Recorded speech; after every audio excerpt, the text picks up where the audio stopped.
Hey everybody, it's Jason Blaha here, and today I want to chat with you guys a little bit about understanding why your dynamic effort work or speed work feeds your max effort work or your training maxes or however you want to define it. And this is something I've experimented with a lot in the past, both with my clients and with my own training. And this one more largely with my own training because I don't want to always take these sort of risks with clients. It's something I like to be very, very careful of. I like to only really experiment with clients with stuff comparing variables that I know are still going to work very well. But something I've experimented with a lot myself was, the idea of, well, we could just do max effort work every day and do the volume behind it, because the recovery isn't that bad to recover from. And while it certainly works, what I will say is that I've been happier with the fatigue management, the smoothness of my form on movements and everything else if I have days to where I do the speed work instead. And what do we mean by this? Well, generally in the conjugate type system, we're going to have an upper lower split. We're going to have 2 upper days and 2 lower days. And one of each of those is going to be dedicated to max effort work, and the other is going to be dedicated to dynamic effort work. And if we want to understand the difference, the max effort work, depending on kind of which variation you're running of these systems, is going to be either hitting true maxes, but they're not necessarily going to be competition maxes, right? It still might be an all-out max that you keep, fairly calm on. Or it's going to be a training max to where you just try to go above 90%. All right, and then of course, either way, we want to try to, unless we're cutting or something, or so we detrain for some reason, we want to try to PR every time we do the same lift again. There's one reason we do so many variations.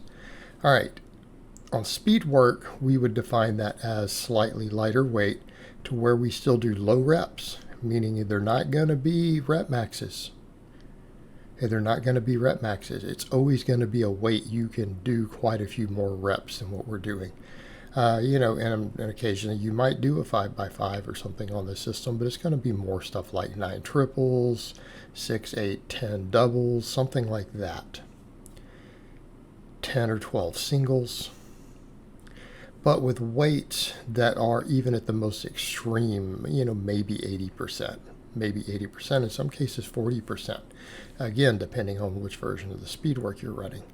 But we do high numbers of sets for low reps with short breaks, in which we move the weight as fast as we possibly can, which is what you guys are kind of seeing up in the background up here displaying now. Now I'm doing the speed work. You saw me do some squat and deadlift variation max effort work. And then you're seeing me do speed work. And in this case, I'm doing a safety bar squat against heavy band tension. Right, that's 100 pounds of bands.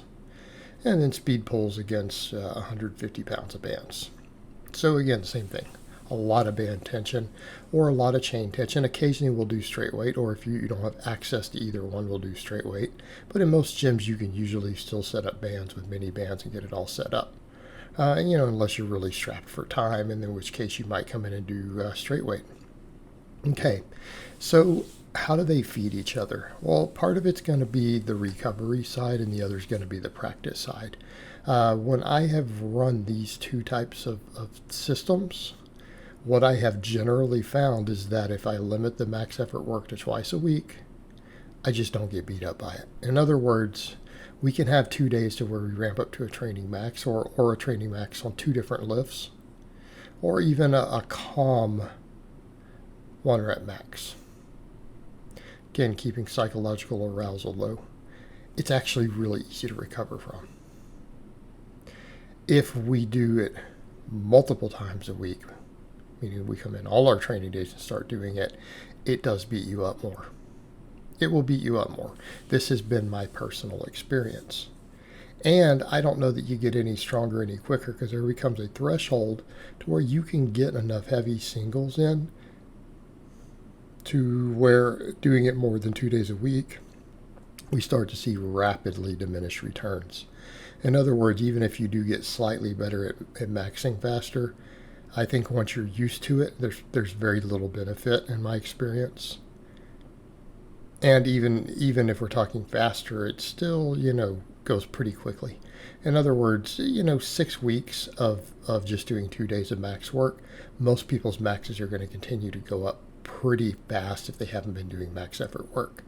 And then they'll reach a point to where they won't go up much outside of the hypertrophy and you'll just sustain it.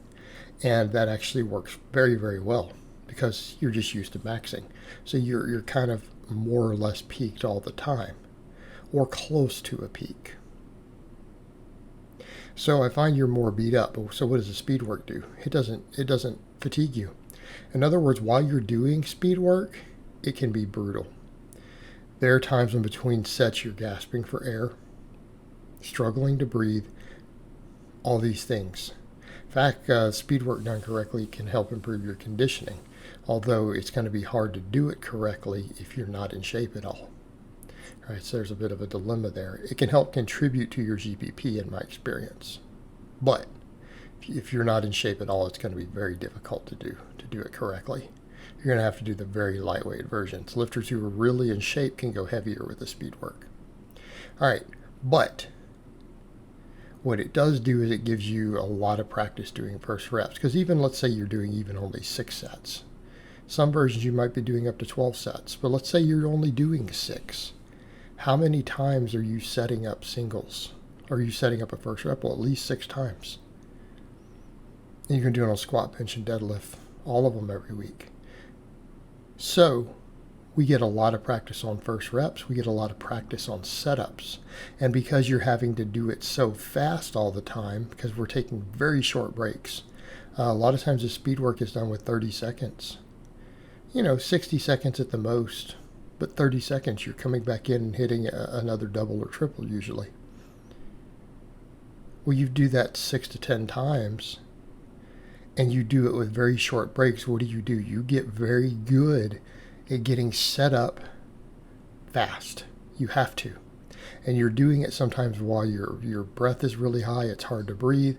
You're not getting a lot of time to really set up well. You get a lot of practice learning to get tight, get into position, unrack bars, set your footing, set up your arch, all these different things. You get a lot of practice doing it over and over and over repeatedly. And, practice makes permanent. So whatever you practice doing with it, you're going to get used to doing to where it becomes second nature. That also means that you're going to get set up real fast and real efficient. You're going to have a lot of practice setting up.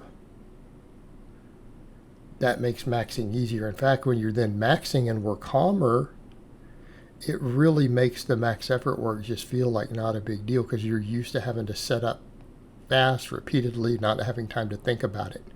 You just get good at it. All right. The training component aside, which we do get a training component, we get a practice component. We get a psychological component that makes just coming in and getting tight to unrack a weight for a maximum exertion movement just becomes second nature. Right? And that's extremely useful for your maxing out. So it's easier on recovery and gives you more practice. So that the 2 max effort days that you do every week, they actually really seem like not a big deal. Right? You just come in and do them. All right, guys, but that's really all I have to say on that today. I hope it's been informative, and I'll talk to you guys next time.